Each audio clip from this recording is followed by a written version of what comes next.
Let's start clean by creating a new InDesign page. First, let's add some text element to it.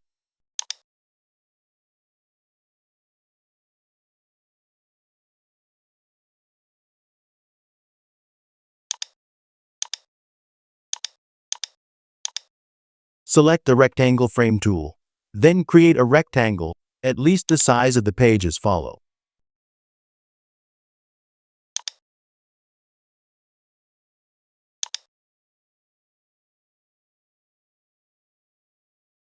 From the top right, select Fill, then set a background color.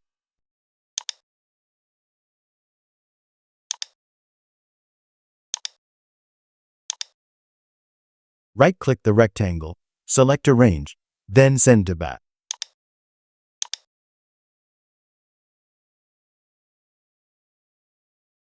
This will make sure all elements will stay in the front.